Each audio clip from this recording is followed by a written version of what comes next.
big time fight. And if Jack Della looks the way he did last weekend, it's very, very intriguing fight because we've never seen Islam Makhachev fight up at 170 pounds. We've never seen it. We've never seen him have to compete up 15 more pounds. Yes, he is a big dude. Daniel Cormier fires a stern warning to Islam Makhachev, claiming chasing 2 UFC titles could backfire brutally. Obviously, he's fighting against the champion, Jack Della Maddalena.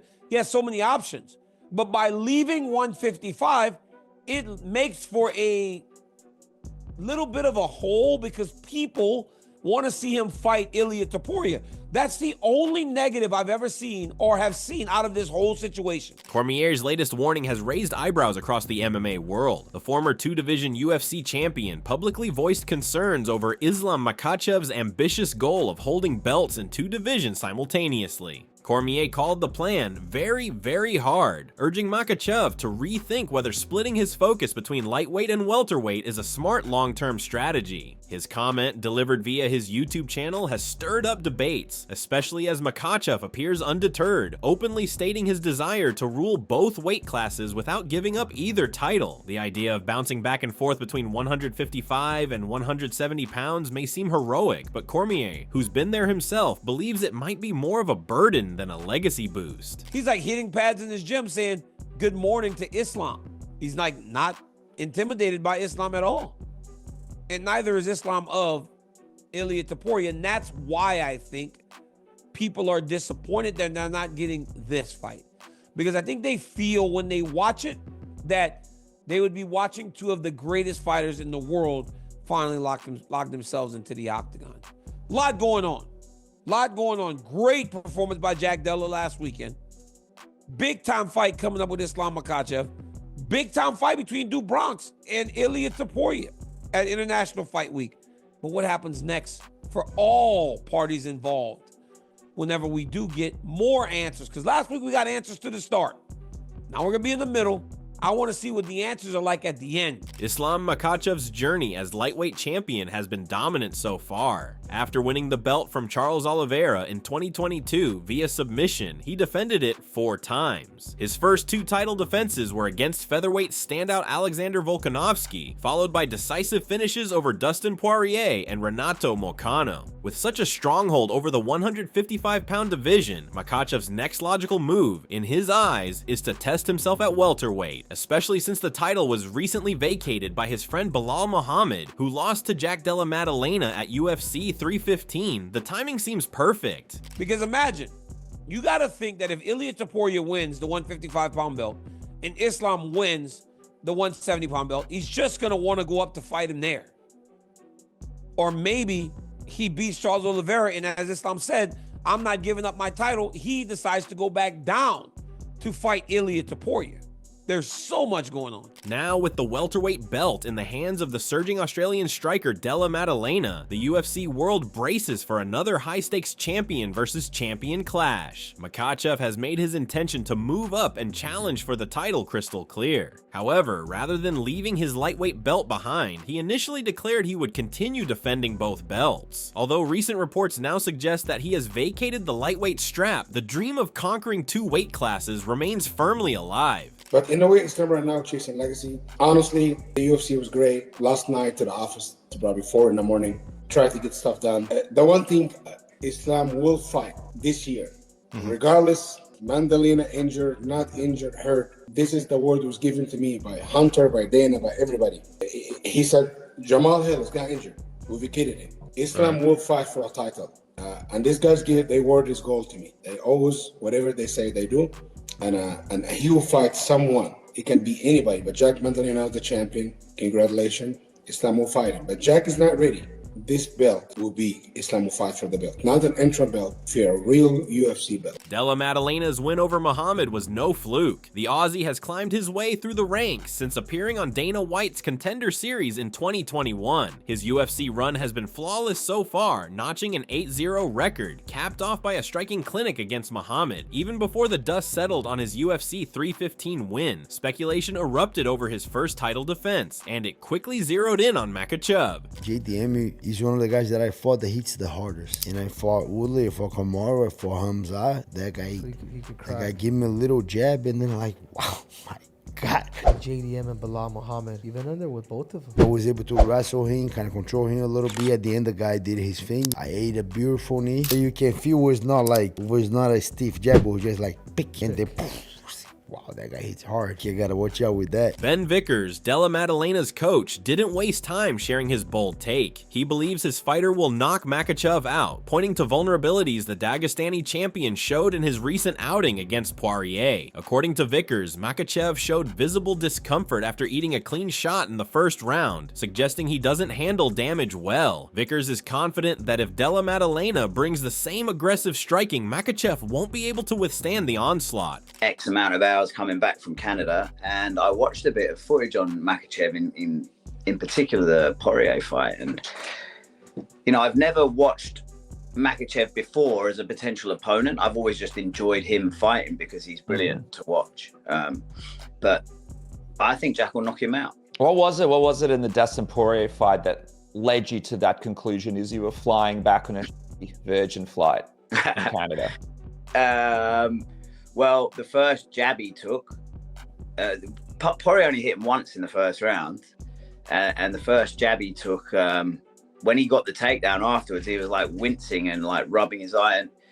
And I just feel like he's not used to taking damage. He's not used to being in tough fights with someone pushing the pace. And he's been knocked out before. So, listen, Jack's got size on him.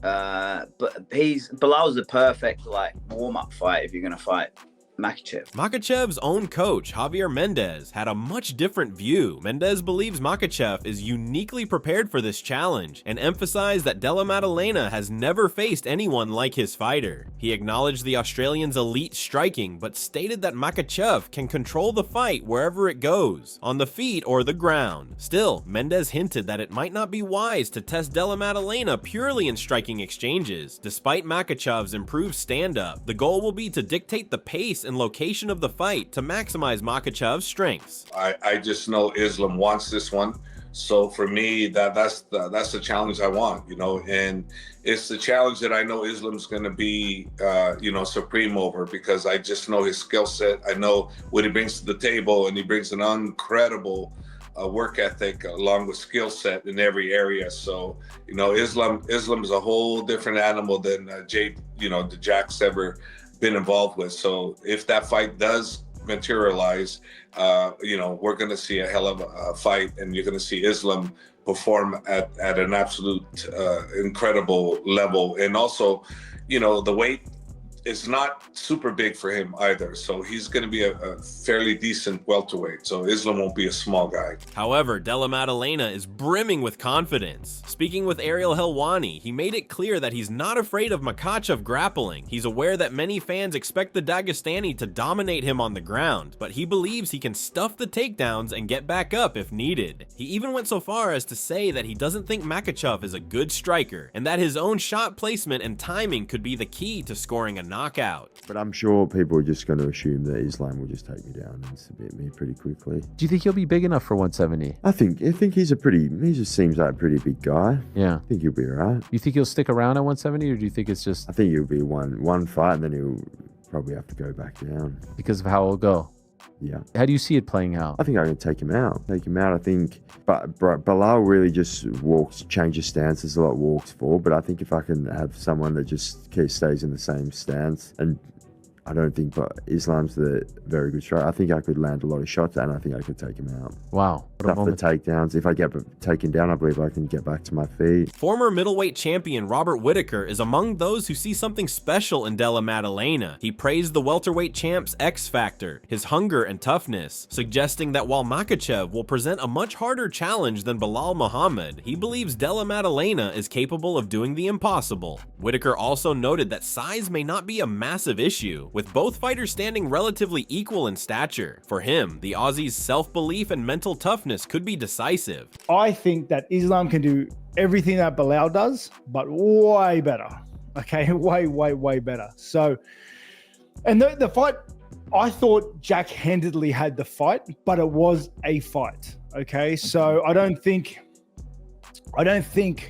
it'll be an easy fight for Jack, but I believe in Jack. I think he's got that X factor. He's got that hunger there. You know, he's got the ticker. And, you know, just like with Beneil, just like with Burns before, I think he can do the impossible. Gilbert Burns, who has fought in both lightweight and welterweight divisions, also weighed in on the upcoming clash. Burns believes Makhachev moving up to 170 pounds is the right call, considering how much he struggles to cut weight at 155. He noted that Makhachev has earned the opportunity, especially now that he's been recognized as the pound-for-pound best in the sport. Burns, however, doesn't see the fight as one-sided. He thinks it will be a close affair and praised Della Maddalena's ability to prepare smartly, especially given that he trains with Volkanovski and Craig Jones, both of whom have already studied Makhachev closely. What did you think about the Islam vacating the belt and going up and immediately getting a shot at the welterweight bout? And what do you think about that? And how different is that fight going to play out than what we saw versus Beneil?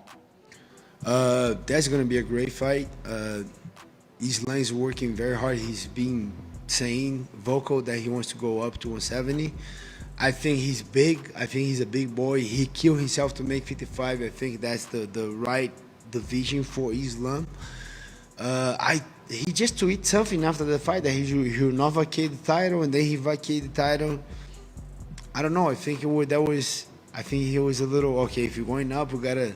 I don't know, but probably that was in the negotiation. And I like him moving up. I proving himself. He's number 1 pound for pound right now. It's a good fight. Jack and Islam closer than people think, especially with Jack Della Maddalena doing a lot of training with Volk, with Craig Jones, those guys that kind of crack the Islam on that first Volk fight. I think they're gonna have a lot of info, a lot of study, a lot of answers. It's closer than people think, this fight. I really like this fight. I don't have time right now. I didn't have time to dig deep a little too much in that fight, but I think it's way closer than people think. And JDM has a clear shot on beating Islam, you know. Dan Hardy is skeptical about Makhachev's success at welterweight, while Hardy praised Makhachev's dominance at lightweight, claiming he could beat anyone in that division, including Ilia Topuria. He questioned whether the same dominance would translate to 170 pounds. Hardy noted that Della Maddalena looked sharp and composed against Belal Muhammad and wondered how Makhachev would adjust physically to the new division. There are lingering questions about whether he'd carry the same strength and cardio, or if the added mass would affect his pace and energy in a 5-round war. Why do you feel that he beats Islam? I just wonder what Makhachev would look like as a welterweight. You know, it is a big step up from one weight class to another, and you know he is big for this weight class. But I also, you know, McGregor's a good example of when you kind of shift through gears in weight classes. It changes the way that you move, right? And it also changes your kind of tone and your attitude. You know, McGregor as a featherweight was like feral and lean on the scales, but by the time he got to welterweight, he was like rubbing his belly and laughing, and you know, it was a different kind of energy. And I'm not saying that would be, you know, Makhachev, of course, but you know, just sometimes the discipline that he would have to get him down to 155 and the extra conditioning he would do is partly what makes him so formidable. And I wonder if moving up to welterweight and giving himself that extra 15 pounds to kind of, you know, just be, he's going to gain some muscle mass or even some additional weight that he may not necessarily need and might actually impede him in a 5-round fight especially. Kenny Florian echoed many of Hardy's concerns. The former UFC title challenger, who himself fought across multiple weight classes, highlighted how critical weight differences are in MMA. He stressed that the 15-pound jump between lightweight and welterweight can drastically change how a fighter absorbs and delivers damage. Florian pointed out how Belal Muhammad took some punishing right hands from Della Maddalena and kept moving forward, something he doubts any lightweight, including Makhachev, could survive. He said, based on his grappling and well-roundedness and experience, I think that he could definitely pose some problems for JDM. However, I would say this, I don't think he could dole out the same level of power as some of the 170 pounds. And I also don't think he can take or withstand the same kind of shots. I have a hard time believing that there's any 155 in the world that could take the same kind of shots that Belal Muhammad took in that fight on Saturday night. Belal has a legendary chin at this point. Florian argued that while Makhachev's grappling and experience will pose challenges for Della Maddalena, the Dagestani won't be able to withstand the same kind of punishment Beneil did. He emphasized that Makhachev, no matter how dominant he's been at 155, won't have the same durability against the kind of striking power that comes from true welterweights.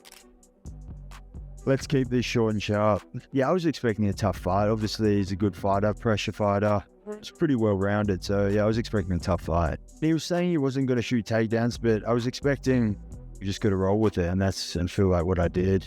The game plan was to stay off the fence. I feel like he does his best work on the fence, take him out at the end, but I tried.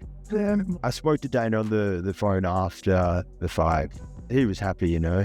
Happy for me, not happy for that Beneil lost or anything, just happy for me. It does seem like Islam, you are the fight he wants. What he's done is probably, I think he deserves the shot if he wants to step up. It's up to the UFC. He says, you're not Vault. I'll show you there are different levels. Keep my belt clean. This is just the beginning. Come get it. Come get it. As anticipation for the fight builds, the matchup continues to divide opinion. On one side, there's Makhachev, a master technician who has dismantled world-class fighters with calculated precision. On the other, Della Maddalena, a composed knockout artist who's quickly rising as one of the most dangerous strikers in the sport. Cormier's cautionary words linger as perhaps the most striking takeaway. While the idea of ruling two divisions sounds legendary, the execution is another story. History has shown that very few have successfully defended two belts at once. Amanda Nunes is the only one to truly juggle both divisions with any consistency, and even she eventually gave up one title. Now that Makhachev has vacated his lightweight belt, despite earlier claims he wouldn't, the spotlight is fully on his welterweight quest. The gamble is enormous. If he wins, he joins an elite group of two-division champions. If he loses, his aura of invincibility may fade.